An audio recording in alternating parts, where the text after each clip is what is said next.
Security escorted me through the open plan office on a Tuesday morning. Every eye turned. Phones lifted halfway, then lowered. Whispers rippled through cubicle rows like a wave. The HR director, a woman named Vanessa Cole, clutched a printed report against her chest. Violation of workplace conduct policy, she'd said 10 minutes earlier, her voice flat and rehearsed. My heart hammered against my ribs. My desk was already wiped clean. Someone had boxed up my things while I was in that windowless conference room defending myself against lies. Caleb Wright leaned against a cubicle divider near the elevator, arms crossed, face arranged in fake concern. But his eyes gave him away. That smirk. That satisfied gleam. He'd won. Or so he thought. Please subscribe to the channel and write in the comments where you're listening from. My name is Ryan Keller, and this is how I was framed by the VP's son, until I made sure everyone knew the truth. He had no idea the audit was coming. Let me take you back 6 months. I was a senior systems analyst at Halden Analytics, a mid-sized consulting firm in Chicago. Good pay. Solid benefits. Boring but stable. Then Caleb Wright joined our team. 24 years old. Fresh MBA. Zero real experience. And he was the son of our executive VP, Harold Wright. From day one, everyone treated him differently. Managers laughed at his jokes that weren't funny. He showed up late to meetings without consequence. He forgot deliverables and someone else always covered for him. That someone was usually me. I was assigned to mentor him. Show him the ropes, my manager said. Help him get comfortable. So I did. I taught him our systems. Walked him through client processes. Fixed his mistakes before they became problems. And for a while, I didn't mind. Mentoring was part of the job. But Caleb wasn't interested in learning. He was interested in coasting. The first red flag came during a routine invoice review. I was double-checking client billing before submission when I noticed discrepancies. Small markups that didn't match our contracted rates. I traced them back to Caleb's login credentials. He'd been making what he called creative adjustments to inflate charges. When I pulled him aside privately, he laughed. Actually laughed. Relax, Ryan. It's just how business works. My dad does it all the time. Nobody notices a few extra percentage points. My stomach turned. That's fraud, Caleb. He shrugged. That's revenue optimization. You're too uptight. He walked away before I could respond. I stood there, staring at my screen, wondering if I should report it. But report it to who? His father was the VP. HR reported to his father. I decided to document everything instead. Screenshots. Timestamps. Email trails. Just in case. Over the following weeks, Caleb became the office darling. He organized after-hours drinks that managers attended. He made casual jokes with executives during elevator rides. People bent rules for him without thinking. Deadlines got extended. Mistakes got overlooked. Meanwhile, I worked late fixing errors he'd created during the day. Nobody noticed. Nobody thanked me. One Friday, I overheard 2 managers talking in the break room. Caleb's got real potential, one said. Sharp kid. Reminds me of his father. I poured my coffee and left without saying anything. The imbalance was starting to sting. Not just professionally. Personally. I'd been at Halden for 4 years. I'd never missed a deadline. Never had a complaint. But Caleb showed up 6 months ago and suddenly he was the golden child. It wasn't fair. But fairness, I was learning, didn't matter when you had the right last name. The breaking point came during a major client presentation. Caleb had been assigned to prepare a cost analysis for a potential contract worth $3 million. He procrastinated until 2 days before the deadline, then panicked. I found him in the office at midnight, staring at a half-finished spreadsheet, completely lost. Against my better judgment, I helped. I pulled an all-nighter building the entire analysis from scratch. Financial projections. Risk assessments. Market comparisons. I handed it to him at 6 a.m. and went home to shower. The presentation was at 10 a.m. I wasn't invited, senior analysts didn't attend executive meetings. But I heard about it later. Caleb presented my work flawlessly. The client loved it. Executives praised him. Our CEO personally congratulated him in front of the entire department. My name wasn't mentioned once.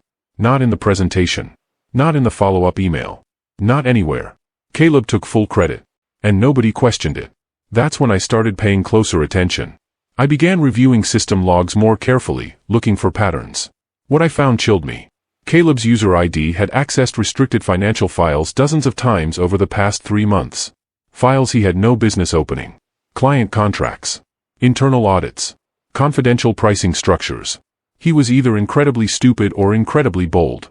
Probably both. I pulled the access logs and saved them to a personal drive. Then I dug deeper. I found email exchanges where Caleb discussed side arrangements with vendors. Communications that bypassed our procurement department entirely. Invoices from companies I'd never heard of. The more I looked, the worse it got. This wasn't just corner cutting or lazy work. This was systematic fraud. And it had the VP's son's fingerprints all over it. I knew I had to report it. But I also knew how dangerous that would be. I drafted a careful, detailed report. I avoided accusations. I just presented facts. Dates. File access records. Invoice discrepancies. I submitted it through the confidential HR portal on a Monday morning, marking it urgent and sensitive. 2 days later, Vanessa Cole called me into her office. She smiled warmly. "Thank you for bringing this to our attention, Ryan. We take these matters very seriously." "What happens now?" I asked. "We'll handle it internally. Confidentially. You've done the right thing." She shook my hand. I left feeling cautiously optimistic. Maybe the system would work. Maybe Halden actually cared about integrity over politics. I was so naive. Within a week, everything changed. And I didn't see it coming until it was too late. Looking back, I should have known that reporting the VP's son would have consequences. I just didn't realize those consequences would destroy my career. The shift was subtle at first. Coworkers who used to chat with me at lunch suddenly had other plans. Meeting invites that usually included me stopped coming. My manager started CCing more people on emails, as if building a paper trail. When I asked if something was wrong, he looked uncomfortable. "Just keep your head down, Ryan. You're drawing too much attention." What did that mean? I hadn't done anything except my job. Then a senior colleague pulled me aside in the parking garage one evening. His voice was low, almost a whisper. "Whatever you reported to HR? Drop it. Seriously. The rights have a long memory." "I just flagged some irregularities," I said. "I know. And now you're on their radar. Be careful." He walked away before I could ask what he meant. That night, I couldn't sleep. My apartment felt too quiet. Too empty. I kept replaying conversations, looking for clues I'd missed. Friday morning, HR called me in again. This time, Vanessa wasn't smiling. There was another woman in the room, someone from legal. My stomach dropped before anyone spoke. "Ryan, we've received a serious complaint," Vanessa said, sliding a folder across the table. Inside were printed messages. Screenshots of a conversation that looked like it came from our internal chat system. Messages that appeared to be from my account. Messages that were inappropriate. Sexual. Harassing. Sent to a female colleague named Ashley from accounting. My hands went cold. "I didn't send these," I said immediately. Vanessa's expression didn't change. "These came directly from your user account. Then someone faked them. This isn't me. I've never even talked to Ashley outside of work emails." The legal representative leaned forward. "We're conducting a full investigation. Until it's complete, you're suspended without pay." I wanted to scream. To flip the table. To demand they check the metadata, the IP logs, anything. But I just nodded. Because I knew the truth. Caleb had framed me. I left that meeting in a daze. My badge wouldn't work at the turnstiles anymore. A security guard had to escort me out. Back at my desk, now empty, I grabbed the box with my personal items. My coffee mug. A picture of my parents. A plant that had died weeks ago. Caleb appeared as I was leaving. He put a hand on my shoulder, his face arranged in sympathy. "Man, this is rough. I heard what happened. I can't believe Ashley would do that." His grip was too tight. His eyes too bright. "Keep your chin up, okay? The truth always comes out." That smirk flickered at the corner of his mouth. Just for a second. But I saw it. And in that moment, I understood completely. He hadn't just reported me. He'd orchestrated this. Built a case. Planted evidence. And now he was watching me burn. I pulled away from his hand. "Yeah," I said quietly. "The truth always does." My termination became official 3 days later. An email arrived at 6 p.m. on a Wednesday. "After careful review, Halden Analytics has decided to terminate your employment effective immediately for violation of workplace conduct policies." No appeal process. No hearing. Just done. My access to company systems was already cut. My email account was deleted. My LinkedIn connections from Halden started disappearing one by one. Some blocked me. Others just went silent. I sat in my apartment that night, staring at my laptop screen, trying to process what had happened. For years of clean performance reviews. For years of loyalty. Gone in a week. All because I'd reported fraud by the wrong person. My phone buzzed. A text from my girlfriend, Ashley. The same Ashley from the fake harassment complaint. We need to talk. This is too much. I need space. She broke up with me over text. We'd been together for 8 months. She worked at Halden too. Apparently, staying with me wasn't worth the risk to her career. I didn't blame her. But it still hurts. I sat in my car for hours that Thursday. Just parked outside a grocery store, engine off, staring at nothing. People walked past with shopping carts. Lives continuing normally while mine had imploded. I called my brother. He didn't answer. I texted friends. Most ignored me. One replied, "Dude, I heard what you did. Not cool." What I did. The lie had already spread faster than I could counter it. By Friday, I was searching job boards. But every application felt pointless. A quick Google search of my name pulled up nothing, yet. But HR networks talked. Recruiters shared information. I knew my name was being quietly circulated as someone to avoid. I started freelancing under an alias just to pay rent. Small contracts. Web development. Data analysis. Work that didn't require background checks or references. It kept me afloat. Barely. But every day felt like drowning in slow motion. Rejections piled up over the following weeks. Interviews that seemed promising would end with vague, "We'll be in touch," promises that never materialized. One recruiter was honest with me. "Look, off the record? Your former employer flagged you." "I can't touch this." "Flagged me for what?" "Workplace misconduct. It's in the system." "I'm sorry." I stopped applying after that. What was the point? My name was tainted. My reputation was destroyed. Online searches started showing forum posts, anonymous, but clearly about me. Does anyone know what happened to that guy from Halden? Heard he was fired for harassment. Lies spreading like wildfire. No way to fight them. No platform to defend myself. One night, I sat on my apartment floor surrounded by bills I couldn't pay, and I thought about giving up. Just walking away. Changing my name. Starting over somewhere else. But something stopped me. Anger, maybe. Or stubbornness. I wasn't going to let Caleb Wright erase me that easily. Late one night, maybe 2 a.m., I couldn't sleep. I was going through old files on an external hard drive I'd used for backups. Random documents. Old projects. Things I'd saved over the years. Then I found something. A ghost file. Metadata from the internal chat system. I'd backed up my work messages months ago during a system migration, following IT protocols. I opened the file that contained the evidence from the harassment complaint. And there it was. The metadata showed something impossible.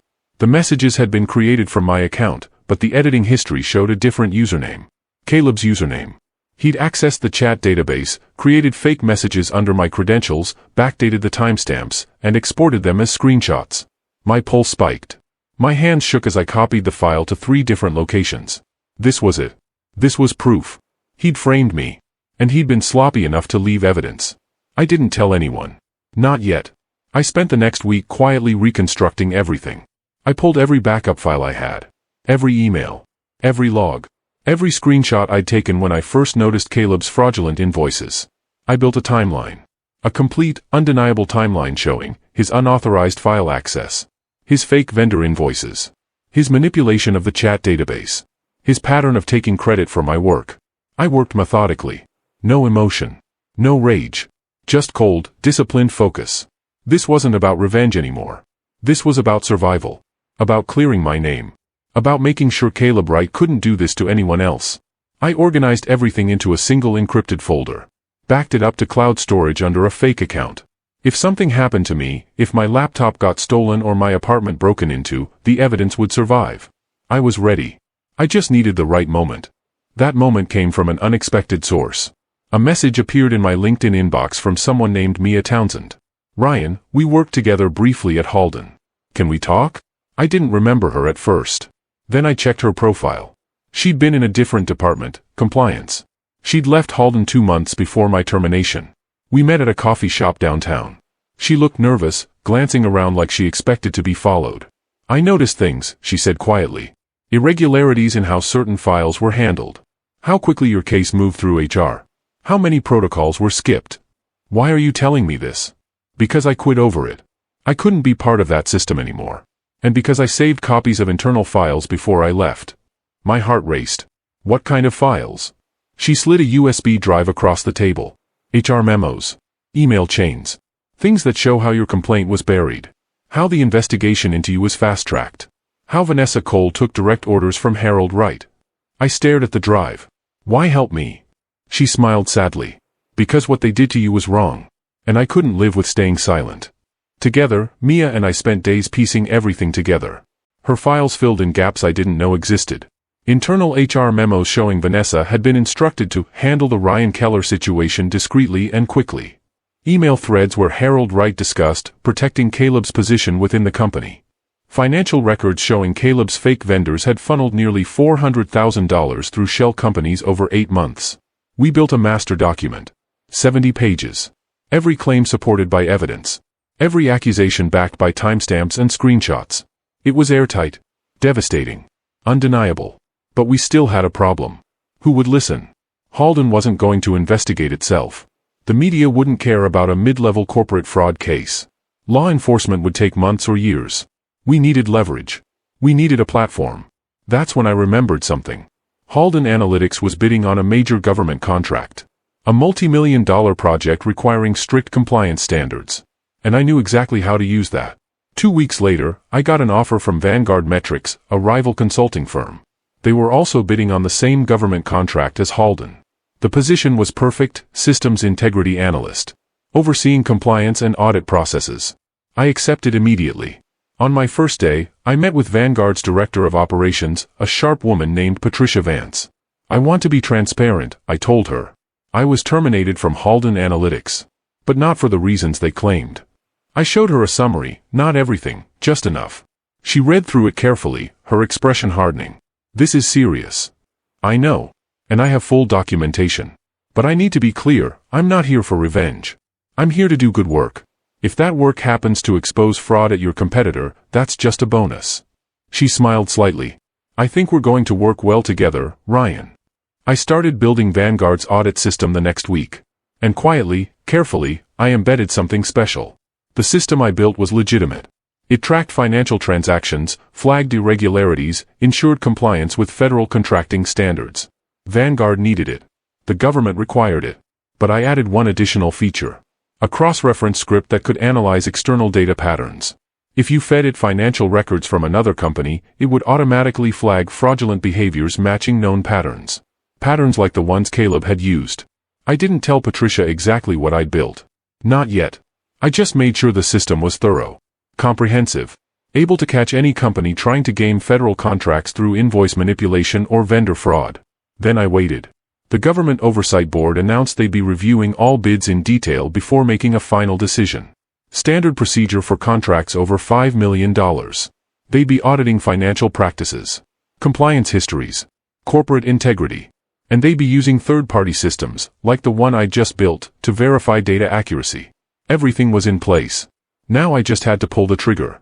I submitted an anonymous tip to the Oversight Board. Not as Ryan Keller, that name was tainted. I used an encrypted email service and a fake identity. The message was simple: financial irregularities in Halden Analytics government bid. Recommend full audit. I attached a small sample of evidence. Just enough to be credible. Not enough to reveal everything. 3 days later, the board requested a comprehensive audit of all bidding companies. They asked each firm to submit full financial records for independent review. Halden had no choice but to comply. And when those records ran through the cross-reference system I'd built, the system designed to flag exactly the kind of fraud Caleb had been committing, red flags exploded everywhere. Falsified vendor invoices. Unauthorized financial transfers. Data manipulation in client billing. All tied to one user ID. Caleb writes. The Oversight Board flagged Halden's bid for investigation. And just like that, everything Caleb had built started to crumble. I sat at my desk at Vanguard and watched the news break. My hands were steady. My heart was calm. Justice wasn't loud. It was just thorough. Halden went into full panic mode. Emergency meetings were called. Lawyers swarmed the building. PR teams drafted statements. Harold Wright personally addressed the staff, assuring everyone this was a misunderstanding. But the investigation moved fast. Federal auditors didn't mess around when government contracts were involved. Within a week, internal documents leaked. Journalists got hold of the story. Business journals started running pieces. VP's son implicated in corporate fraud. Halden Analytics under federal investigation. Family connections couldn't stop the audit. Caleb's charm cracked under pressure. According to Mia, who still had friends inside Halden, he'd started lashing out at subordinates. Blaming IT for system errors. Claiming he'd been set up. But the evidence was overwhelming. And it had his digital fingerprints everywhere. Harold tried to protect him. But even a VP couldn't shield someone from federal fraud charges. Especially when the evidence was this clear. Halden's stock price started dropping. Clients began quietly moving contracts elsewhere. The company was imploding. And I watched it all from a safe distance. The investigation went public in spectacular fashion. News crews camped outside Halden's offices. Federal agents walked out carrying boxes of documents. A press conference was held. The lead investigator announced preliminary findings: systematic fraud, invoice manipulation, and falsification of federal contracting documents. Multiple individuals were under investigation. Charges would be filed. Halden's stock plummeted 40% in a single day. Clients terminated contracts. Employees started leaving. The company that had destroyed my reputation was now destroying itself.